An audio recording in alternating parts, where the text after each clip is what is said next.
Hello everyone.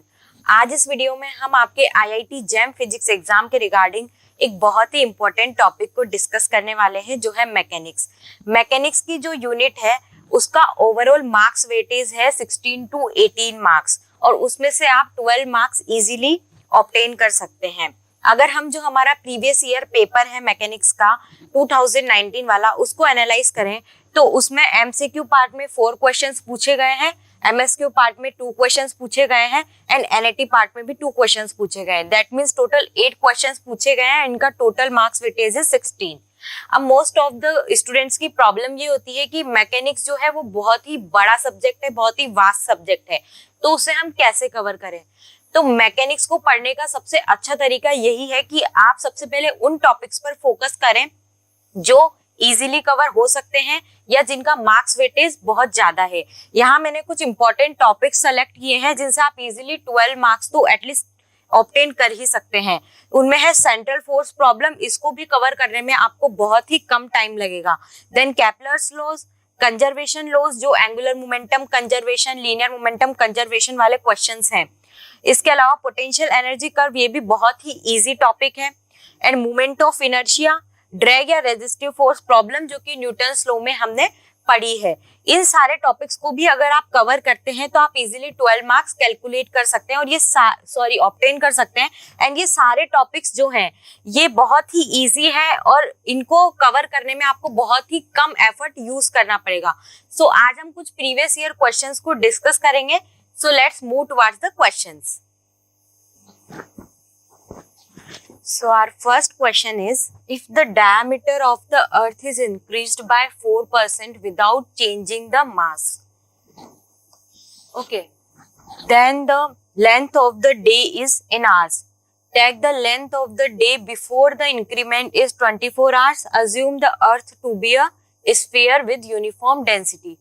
तो okay, यहाँ पे अर्थ का डायामीटर इंक्रीज हो रहा है उसके मास को कांस्टेंट रखते हुए। ओके, और हमें यहाँ पे इस इंक्रीमेंट की वजह से जो हमारा डे का टाइम पीरियड है वो कैलकुलेट करना है।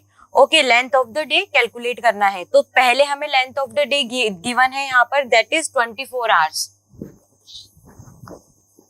ठीक है, तो सबसे पहले हमें अर्थ के रिगार्डिंग यहाँ पे क्या क्या इंफॉर्मेशन गिवन है। पहले इन्होंने गिवन है कि यहाँ पे जो अर्थ है वो स्फेरिकली सिमेट्रिक है। ठीक है, स्फेयर विद यूनिफॉर्म डेंसिटी। तो पहले तो हमारी अर्थ क्या है, earth is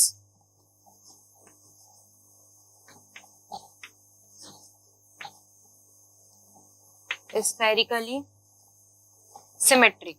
second thing is कि यहाँ पर इसका जो मास है वो चेंज नहीं हो रहा है, तो यहाँ पे हमारा मास भी क्या है, कांस्टेंट है। And mass is not changing.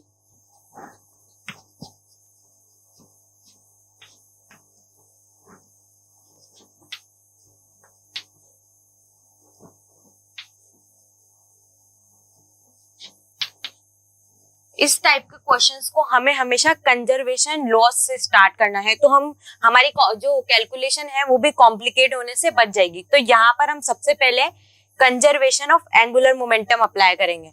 तो conservation of angular momentum is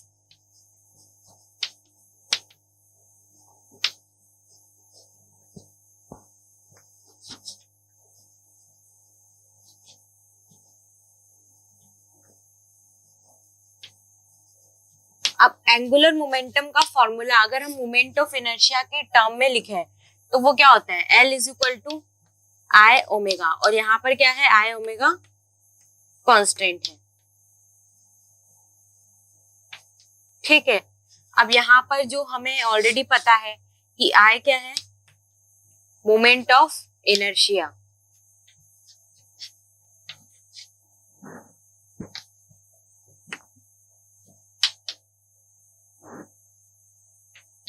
and omega angular frequency.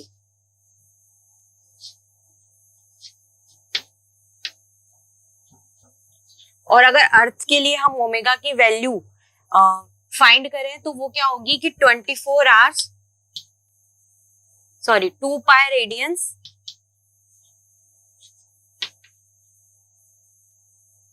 पर 24 आवर्स।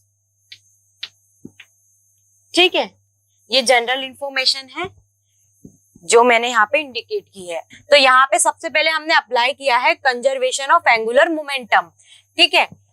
तो अगर हम मोमेंट ऑफ इनर्शिया के टर्म में एंगुलर मोमेंटम का फॉर्मूला लिखें तो वो क्या होता है, L is equal to I omega, और यहाँ पे मतलब आई ओमेगा हमारा क्या हो गया, कांस्टेंट हो गया। तो सपोज बिफोर द इंक्रीमेंट जो हमारा एंगुलर मोमेंटम था वो था Li, और आफ्टर द इंक्रीमेंट हो गया LF, तो ये हो गए बराबर। तो सपोज इसको हमने I omega I is equal to I F omega F से डिनोट किया, और ये मैंने जनरल इंफॉर्मेशन फॉर्मूले के बारे में दी है, दैट आई हमारा मोमेंट ऑफ इनर्शिया है, ओमेगा एंगुलर फ्रीक्वेंसी है, और इसकी वैल्यू क्या होती है 2 पाई रेडियंस इन पर 24 आवर्स, ठीक है। ये सिर्फ अर्थ के लिए है, ये जो फ्रीक्वेंसी मैंने यहाँ मेंशन की है ये अर्थ के लिए है, ठीक है। अब हमें यहाँ फॉर्मूला अप्लाई करना है। अब यहाँ पे हमारा जो ये अर्थ है ये क्या गिवन है, स्फेरिकली सिमेट्रिक, यानी ये हमारा क्या है, एक solid sphere. In this case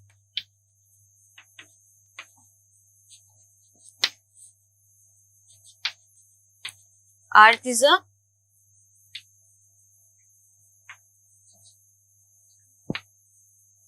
solid sphere, ठीक है। सॉलिड स्फीयर है तो सॉलिड स्फीयर के लिए मोमेंट ऑफ इनर्शिया का फॉर्मूला हमें डायरेक्टली याद होना चाहिए। वो क्या होता है, for solid sphere I is equal to mr²। इसको हम डायरेक्टली यहाँ पर यूज करने वाले हैं। जो भी स्टैंडर्ड मोमेंट ऑफ इनर्शिया के फॉर्मूले हैं वो हमें हमेशा डायरेक्टली याद होने चाहिए, क्योंकि एग्जाम में हम कभी सॉल्व करने के लिए नहीं बैठेंगे, ओके। वो बहुत लेंथी प्रोसीजर हो जाएगा और वहां इतना टाइम नहीं होता है, ठीक है। तो आप पहले इसको नोट डाउन कर लीजिए, then we will move towards the further, okay. अब बिफोर इंक्रीमेंट अगर हम वैल्यूज को पुट करें तो यहाँ पर ये तो हो जाएगा mr², क्योंकि कोई चेंज नहीं हो रहा है, और जो हमारा ओमेगा है उसका फॉर्मूला क्या होता है 2 pi over time period t, इसको सपोज हमने t1 से डिनोट कर दिया। अब यहाँ पर IF, यहाँ पे 4% का इंक्रीमेंट हो रहा है, तो हम इसको क्या लिख सकते हैं, m r प्लस 0.04 r का स्क्वायर, ठीक है। इसको हम ये लिख सकते हैं क्योंकि यहाँ पर इंक्रीमेंट हो रहा है 4% का।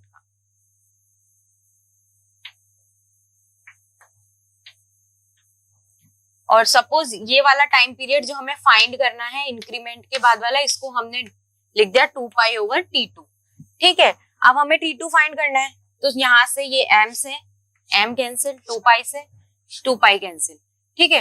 तो जो हमारा फाइनल यहाँ पर एक्सप्रेशन बनेगा वो है r² ओवर t1, और यहाँ पर ये हो गया 1.04 r² ओवर t2। अब इसको हम फाइनली अगर सॉल्व करेंगे तो यहाँ से हमें मिलेगा t2 is equal to 1.04 t1। तो हमें क्वेश्चन में गिवन है कि बिफोर इंक्रीमेंट हमारे डे की लेंथ कितनी है 24 आवर्स, तो ये हो जाएगा 1.04 इंटू 24 आवर्स, और अगर हम इसे राउंड फिगर में 2 डेसिमल तक कैलकुलेट करें तो ये हो जाएगा 25.95 आवर्स, ठीक है। तो ये हमारा फाइनल आंसर है। तो सिंपली हमने सिर्फ कंजर्वेशन ऑफ एंगुलर मोमेंटम को यहाँ यूज किया है और मोमेंट ऑफ इनर्शिया के डायरेक्ट फॉर्मूला को यूज किया है। दैट मीन्स ये टॉपिक्स हमारे लिए बहुत इंपॉर्टेंट है, and most of the question जो एग्जाम में पूछे जाते हैं वो इन्हीं टॉपिक से पूछे जाते हैं। Now we will discuss the next question. So our next question is regarding central force motion, okay. अब हमारा जो क्वेश्चन है वो है, consider a classical particle subjected to an attractive inverse square force field, the total energy of the particle is E and eccentricity is epsilon, the particle will follow a parabolic orbit if, okay. तो एक classical particle है जो किसमें है, attractive inverse square force field में, और particle का orbit हमें कैसा दिया हुआ है, पैराबोलिक। तो इस पैराबोलिक ऑर्बिट के लिए हमें एनर्जी और इसेंट्रिसिटी की वैल्यू पार्टिकल के रिगार्डिंग कैलकुलेट करनी है, ओके। तो सबसे पहले इसेंट्रिसिटी क्या होती है। अब इसेंट्रिसिटी के लिए हमें कोनिक सेक्शन की जो भी जनरल नॉलेज है वो होना जरूरी है, ओके। तो इसेंट्रिसिटी क्या होती है, distance from any point on the conic section two it's focus point two the nearest directrix. इसको अगर हम समझें तो सपोज ये एक पैराबोला का कॉनिक सेक्शन है,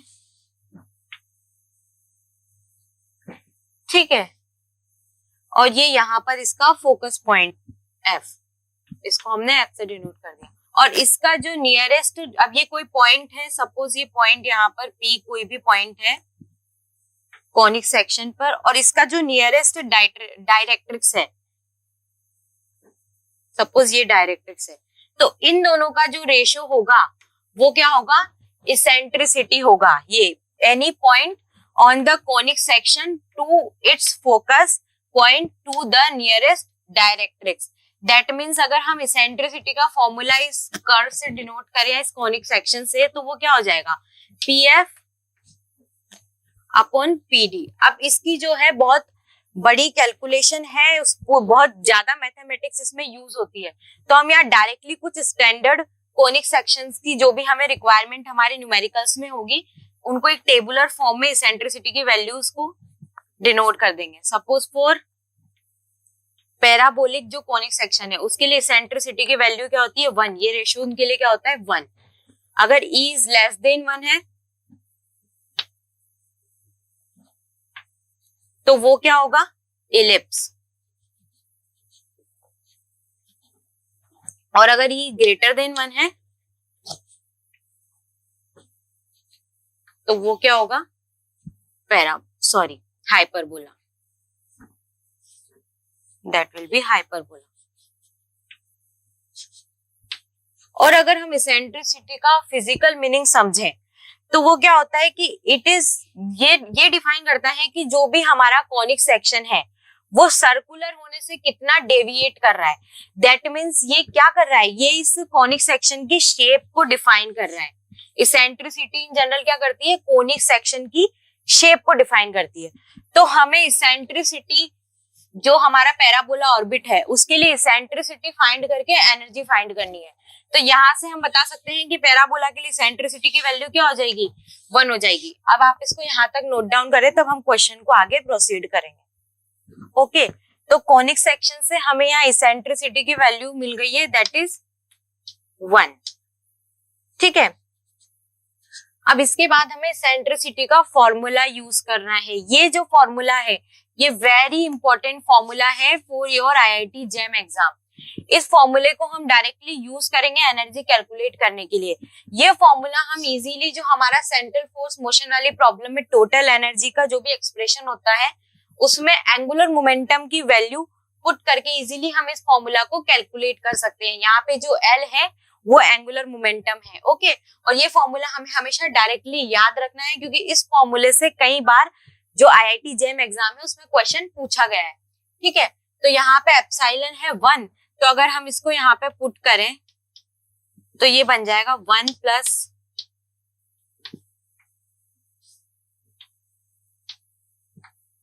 जिससे हमें क्या मिलेगा, E is equal to 0। That means हम डायरेक्टली भी इसको याद रख सकते हैं कि जो पैराबोलिक ऑर्बिट है, for parabolic orbit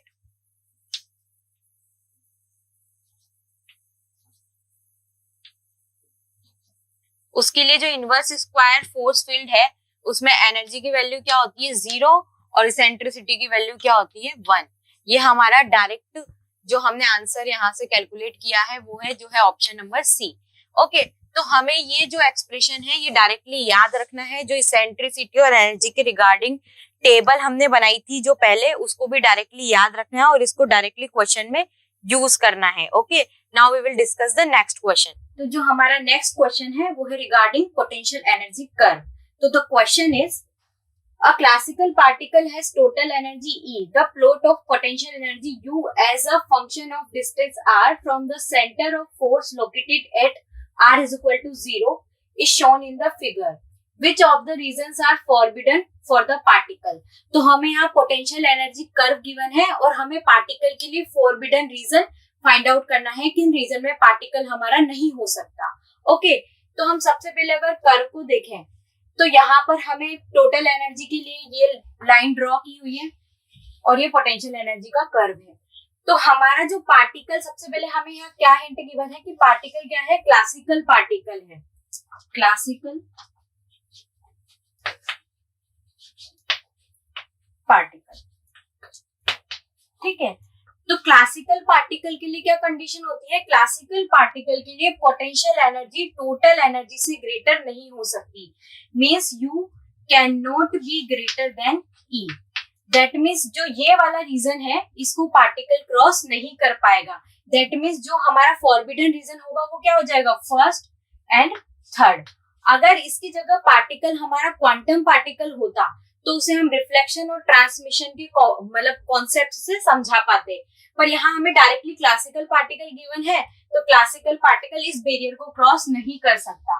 that means जो फर्स्ट और थर्ड रीजन में है उनमें हमारा पार्टिकल फॉरबिडन हो जाएगा, तो हमारा करेक्ट ऑप्शन हो जाएगा ऑप्शन नंबर डी। ठीक है, तो इजीली बस ये कॉन्सेप्चुअल बेस्ड क्वेश्चन था, तो इस टाइप के क्वेश्चन को हम इजीली सॉल्व कर सकते हैं। थैंक यू, आई होप ये वीडियो आपके लिए हेल्पफुल रहेगा।